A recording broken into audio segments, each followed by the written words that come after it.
Olá! Hoje vamos mergulhar nos dados demográficos mais recentes de Portugal, acabados de sair do Instituto Nacional de Estatística. E acreditem, os números de 2024 contam uma história que é, no mínimo, fascinante e cheia de contradições. Vamos a isso? Bem, a situação demográfica de Portugal é quase um quebra-cabeças, porque, por um lado, o país está a crescer em número de pessoas, mas, por outro, está a envelhecer a uma velocidade estonteante. Então, a pergunta é, como é que estas duas coisas, que parecem completamente opostas, estão a acontecer ao mesmo tempo? E aqui estão os números que criam este paradoxo. Vejam bem, a população total cresceu quase 110 mil pessoas. É um aumento bastante considerável. Só que, ao mesmo tempo, o envelhecimento disparou para um novo recorde. Temos agora 192 idosos por cada 100 jovens. É um número enorme. É exatamente esta a grande questão que vamos tentar responder. E a resposta, como vão ver, diz-nos muito sobre como Portugal está a mudar, tanto a nível social como económico. Para percebermos o que se passa, temos que olhar para os dois grandes fatores que fazem uma população aumentar ou diminuir. A melhor maneira de imaginar isto é como se fosse uma balança com dois pratos. É isso mesmo. Num dos pratos da balança temos o que acontece dentro do país, a diferença entre os bebés que nascem e as pessoas que morrem. E no outro prato temos o movimento de pessoas nas fronteiras, quem entra e quem sai de Portugal. Então, o primeiro prato da balança é o chamado saldo natural. E aqui a história não é nova. Em Portugal, continuam a morrer mais pessoas do que aquelas que nascem. Em 2024, essa diferença negativa foi de quase 34 mil pessoas. Ou seja, se dependesse só disto, a nossa população estaria a diminuir. E agora, o segundo prato da balança. Este é o que está a virar o jogo completamente. O saldo migratório. O número de pessoas que veio viver para Portugal foi muito, mas muito superior ao número de pessoas que saiu. O resultado? Um saldo positivo impressionante de mais de 143 mil pessoas.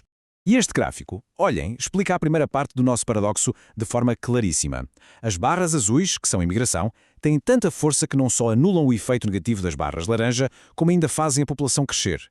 A conclusão é simples e direta. A população portuguesa só está a crescer por causa da imigração.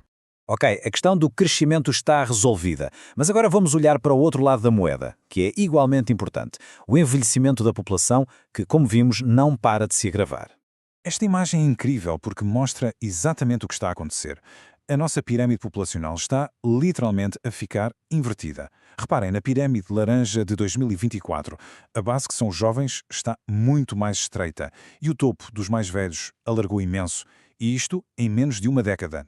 É uma mudança estrutural brutal. E uma das melhores formas de medir este envelhecimento é através da idade mediana. O conceito é muito simples. Imaginem que punhamos toda a gente em Portugal em fila, do mais novo ao mais velho. A pessoa que estivesse exatamente no meio dar-nos-ia a idade mediana. E essa idade, em 2024, é de 47,3 anos. Parem um segundo para pensar nisto. Quer dizer que metade de toda a gente que vive em Portugal tem mais de 47 anos. É um valor mesmo muito, muito alto. Mas, para mim, o mais espantoso é a velocidade com que isto está a acontecer. Em menos de 10 anos, a idade mediana subiu mais de 3 anos. Isto prova que o envelhecimento não está a abrandar. Pelo contrário, parece estar a acelerar. Outro indicador fundamental é o índice de envelhecimento. Basicamente, o que ele faz é contar quantos idosos existem por cada grupo de 100 jovens. É um termômetro perfeito para medir o equilíbrio, ou neste caso o desequilíbrio, entre gerações. E o valor para 2024 é este, 192,4. Isto significa que por cada 100 crianças e adolescentes já não há 100 nem 150. Há quase 200 idosos. É um desequilíbrio geracional absolutamente gigantesco. Agora vamos ao que interessa. O que é que estes números significam na prática? Qual é o impacto real disto na nossa sociedade e principalmente em quem trabalha e sustenta a economia?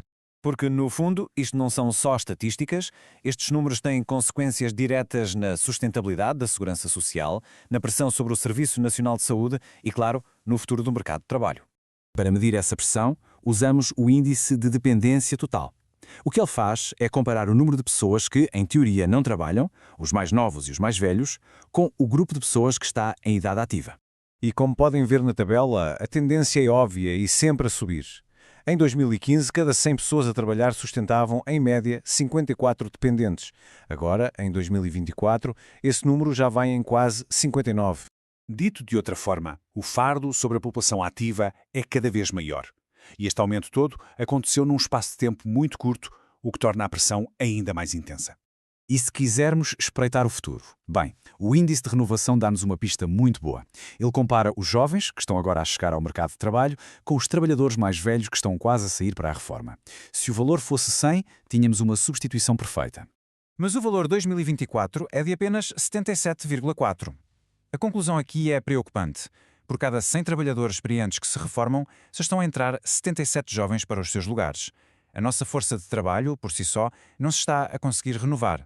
Então, depois de olharmos para estes dados todos, o que é que podemos concluir?